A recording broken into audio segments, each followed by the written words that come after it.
carpenter here. Now, when I was recording the podcast with Shredded by Science, Lawrence, Granite Glutes, Judd asked me a really interesting question, and I thought it'd make for a good video topic. So he asked me, this isn't going to be the exact wording, but just to make it simple, why do I think people are more inclined to listen to bro science, old school advice than they are to listen to new age evidence-based advice? So I'm going to present a false dichotomy. I'm going to pretend there are two extreme ends of the spectrum and there's nothing in the middle, which isn't the case, but just to make this easy. So at one end of the spectrum, we have a bodybuilder who's been training for 35 years. And at this end of the spectrum, we have a new evidence-based, as much as I hate that term, trainer who's only been training for 5 years.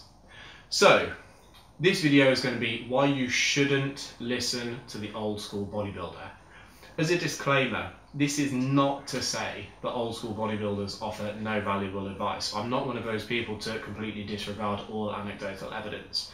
This is just to almost play devil's advocate for you to improve your kind of critical thinking skills and actually think about the advice that you're listening to.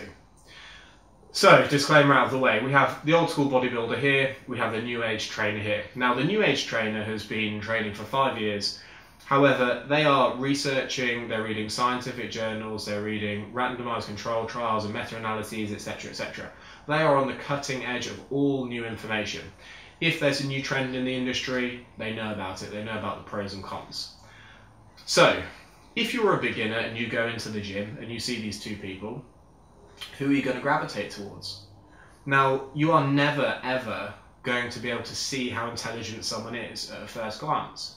So, you see this guy, they're in okay shape, it might look like they lift, but you compare them to this guy who's a competition winning bodybuilder. You would go to the competition winning bodybuilder and obviously he must know what he's doing because he's in great shape. So of course he must know what he's doing. But the thing is, this doesn't tell you anything about the speed of their progress, it doesn't tell you anything about how much knowledge they have. This could simply be because one person has been training for 35 years. And physique improvement is a long, laborious process. So for all you know, this person who's been training 5 years, they might be making better progress than this person ever has. But you don't see rate of progress at first glance. All you see is the finished package. So if you go into a gym and you see this guy, he knows what he's doing, but you don't realise that. You look at him and you think, yeah, he's in okay shape.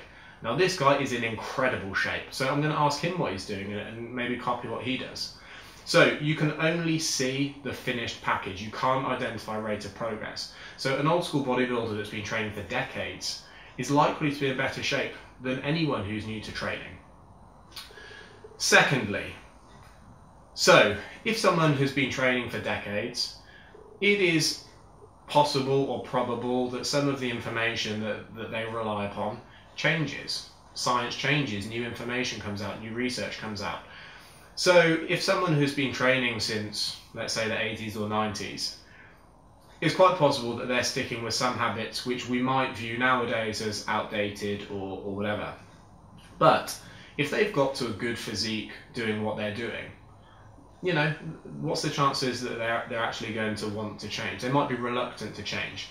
So for example, if they are adamant that you must do fasted cardio for optimal fat loss, when a study comes out that says actually fasted cardio is no better than fed cardio for fat loss, are they going to start doing cardio after breakfast, or are they going to keep doing what they're doing?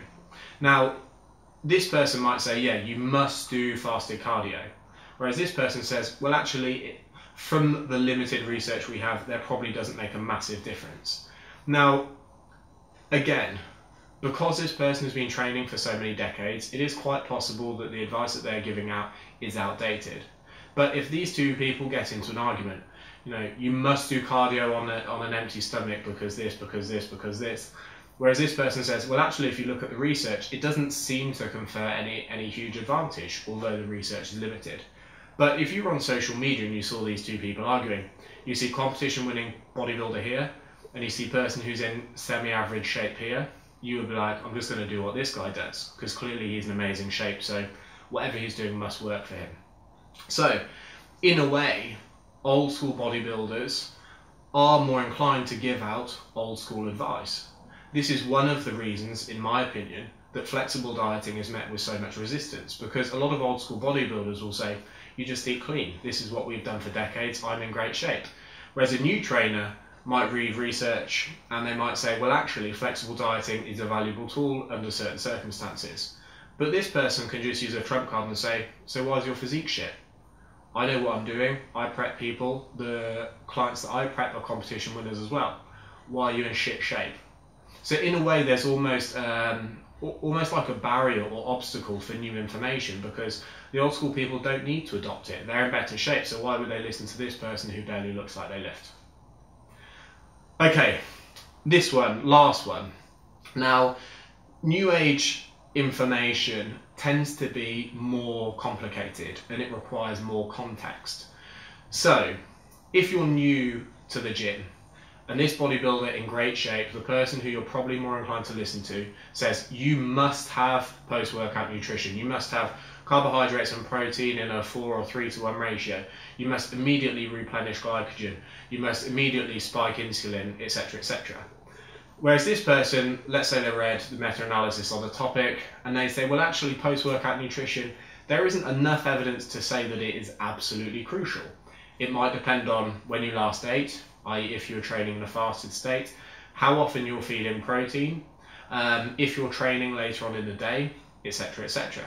Now, this is a more complicated answer because it's intelligent, there's context behind it. They know why you might do something, so they can apply it to specific individuals.